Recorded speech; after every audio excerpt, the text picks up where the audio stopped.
आज नरेंद्र मोदी फिर से तीसरी बार प्रधानमंत्री के तौर पर शपथ लेने वाले हैं, देश के प्रधानमंत्री बनने वाले हैं। मोदी जी की सरकार बन गई या फिर ये कहें कि एनडीए की सरकार बन गई। तमाम कयासों पर विराम लग गए, फिर से बीजेपी की सरकार बन गई। अरे ना ना ना, क्या कहें, एनडीए की सरकार बन गई। ये जो उलझन है इस बार सरकार के साथ यही है कि सरकार जो है गठबंधन वाली बनी है। बीजेपी को पूर्ण बहुमत नहीं मिला 2014 और 2024 में। जिस तरीके से प्रधानमंत्री के तौर पर नरेंद्र मोदी डिसीजन लेते आए, क्या 2024 से 29 के कार्यकाल में उसी तरीके से वो डिसीजन ले पाएंगे?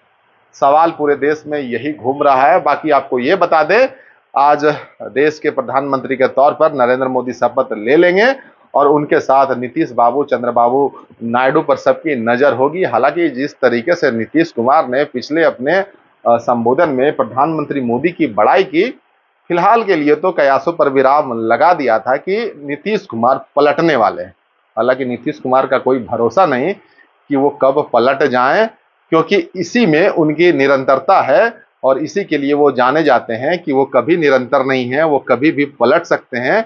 सबसे बड़ी खासियत नीतीश कुमार की यही है कि नीतीश कुमार पलटना जानते हैं, मौका और दस्तूर देखते हैं, उस लिहाज से वो पलट जाते हैं। शायद इसलिए पलट नहीं पा रहे कि उनकी सीटें जो 12 है, उन 12 सीटों से बहुत ज्यादा फर्क नहीं पड़ रहा, तो डिप्लोमेटिकली बहुत करेक्ट होने की कोशिश कर रहे हैं ताकि बिहार को ज्यादा से ज्यादा फायदा हो और 2025 के चुनाव में जब विधानसभा का चुनाव हो तो वहां वो ये आसानी से कह सके कि देखिए किस तरीके से हमने भारत सरकार से, यानी इस गठबंधन की सरकार से फायदा लिया और बिहार को इस तरीके से फायदा पहुंचाया। बाकी ये है कि आज मंत्रिमंडल को लेकर शायद बहुत सारी बातें निकल कर ना आए, लेकिन आप लगातार टीवी चैनल पर ये देख रहे होंगे कि किस तरीके से लोग वहां पर पहुंच रहे हैं। कहां से ज्यादा मंत्री बनेंगे? क्या बिहार से ज्यादा मंत्री बन रहे हैं? क्या उत्तर प्रदेश से ज्यादा मंत्री बन रहे हैं? उत्तर प्रदेश ने कहीं ना कहीं एनडीए को बहुत बड़ा झटका दिया था, जहां उनकी 62 सीटें थी 2019 में, इस बार घसक कर आप समझिए आधी के करीब आ गई थी। तो ऐसे में बहुत सारे सवाल उठ गए थे कि भाई यूपी की सीटें कम क्यों हुई? तो क्या यूपी से भी इस बार उसी तरीके से हिस्सेदारी मिलेगी? जयंत चौधरी पर भी नजर रखिए, जयंत चौधरी क्या मंत्रिमंडल में शामिल हो रहे हैं? यकीनन वो मंत्रिमंडल में शामिल होंगे। है ना, ये जो मलाई मलाई है मंत्रिमंडल की, वो हर कोई खाना चाहता है, हर कोई किसी न किसी तरीके से दबाव बनाना चाहता है। लेकिन दूसरी तरफ सरकार की तरफ से यह कोशिश है कि कोई दबाव नहीं बनाया गया, किसी ने कोई मंत्रिमंडल के लिए कोई दबाव नहीं बनाया। लेकिन यह लोगों को खूब समझ में आता है कि गठबंधन की सरकार में क्या होता है, किस तरीके से होता है। 2004 में जब मनमोहन सरकार थी, जब कांग्रेस की सरकार थी, तो डीएमके ने बहुत गजब प्रदर्शन किया था। उस लिहाज से जब दबाव बनाया था, तो इस बार किस तरीके से सरकार चलेगी, इस बार कितना दबाव होगा, ये 5 साल नहीं, आपको कुछ दिनों में ही पता चल जाएगा। नीतीश कुमार कितने स्थिर हैं, कितने अस्थायी हैं, ये सबको पता है। बाकी फिलहाल तो ये चीजें नजर आती हैं कि कंट्रोल में दिखती हैं, लेकिन ये समंदर जो शांत है कभी भी उफान ले सकता है। इस बार जो उम्मीदें थी भाजपा को, उस लिहाज से सीटें नहीं मिली हैं। आज शपथ का दिन है और शपथ के दिन खूब गहमा-गहमी है। नजर बनी रहेगी सबकी मीडिया पर कि आखिर सरकार जो बनती है, मंत्रिमंडल में कितने लोग शामिल होते हैं, कौन से दल के लोग शामिल होते हैं, बिहार की हिस्सेदारी कितनी होती है। चिराग पासवान किस तरीके से नजर आते हैं, वो प्रधानमंत्री मोदी के हनुमान के रूप में नजर आते हैं और ये अक्सर वो कहते भी आए हैं। उन्होंने यहां तक कह दिया था कि वो बिहार की तरक्की चाहते हैं, बिहार फर्स्ट, बिहारी फर्स्ट का वो नारा देते हैं और कहीं ना कहीं उनकी भी नजर बिहार चुनाव पर रहती है। बिहार में वो कहीं ना कहीं मुख्यमंत्री के तौर पर खुद को देखते हैं। तो किस तरीके से एलजेपी को अगर देखेंगे तो स्ट्राइक रेट उनका सबसे अच्छा 100% है, सभी सीटें उन्होंने जीती है, 5 की 5 जीती है।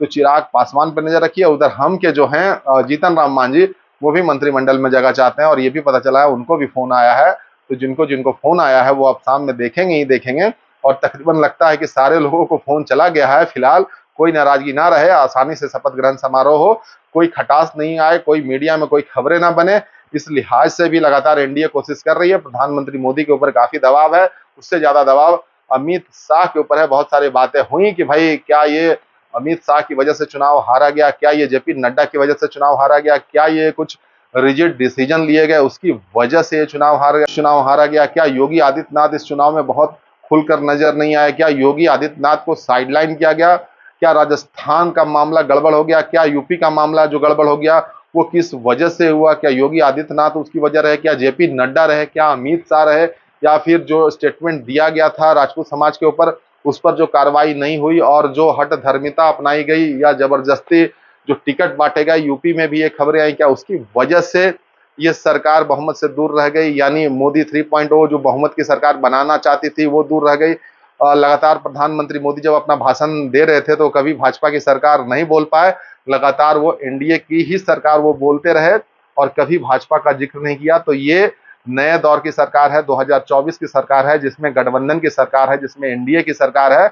और आप ये भी जान लीजिए कि 2014 की जो सरकार बनी थी वो 30 साल के बाद बनी थी, जो बहुमत की सरकार बनी थी ये 1984 में उस तरीके से बनी थी, और 2014 2019 में अकेले दम पर भाजपा ने बनाया था सरकार, उसमें एनडीए भी साथ थी, लेकिन उस तरीके से मंत्रिमंडल के बंटवारे को लेकर दबाव नहीं था। इस बार बहुत दबाव है, तो कौन बाजी मारेगा, कौन कितना दबाव बना पाएगा, ये भी एक बात रहती है इस पूरे सरकार के मंत्रिमंडल में। सरकार बनाने की जुगाड़ में खूब दबाव बनाया जाता है और नीतीश कुमार खूब चर्चा में रहते हैं। हालांकि चंद्रबाबू नायडू बहुत ज्यादा दबाव बनाते नहीं दिखे हैं, लेकिन अंदर खाने से सबको पता है कि सबको स्पेशल पैकेज चाहिए, पहले अपने अपने राज्य के लिए पैकेज चाहिए, वो दिखाना भी पड़ता है कि देखिए हम अगर सरकार में हैं तो राज्य के लिए क्या कर रहे हैं, क्योंकि आंध्र प्रदेश में भी जो सरकार है वो चंद्रबाबू नायडू की बनी है, बीजेपी के साथ गठबंधन था, और बिहार में तो नीतीश कुमार सरकार चला ही रहे हैं, वो उलट पलट कब करते हैं ये पता नहीं चलता। बाकी फिर से बीजेपी की नई नई एनडीए की सरकार बन रही है, प्रधानमंत्री नरेंद्र मोदी, जहां नरेंद्र मोदी आज शपथ लेने वाले हैं, शाम में 7 से 7:30 के बीच में प्रधानमंत्री देश के नरेंद्र मोदी देश के फिर से प्रधानमंत्री होंगे, तीसरी बार लगातार वो प्रधानमंत्री का शपथ लेंगे। नजर रखिए सुशासन बाबू पर, सीटें कम है, नहीं तो यकीन मानिए बहुत कुछ होने वाला था। और भाजपा भी कहीं ना कहीं इसका जुगाड़ लगा रही होगी कि आने वाले 6 महीने 1 साल में कुछ जुगाड़ ऐसा लग जाए कि नीतीश कुमार और चंद्रबाबू नायडू ज्यादा दबाव ना बना पाए। बाकी यही है कि सबको मंत्रिमंडल में जगह चाहिए, ये किसी से छुपा नहीं, सबको मलाई चाहिए, ये किसी से छुपा नहीं। बाकी सरकार बन रही है और विपक्ष अभी देखेगी और मौके की तलाश में रहेगी और लगातार सेंधमारी की भी कोशिश करेगी। मिलेंगे फिर।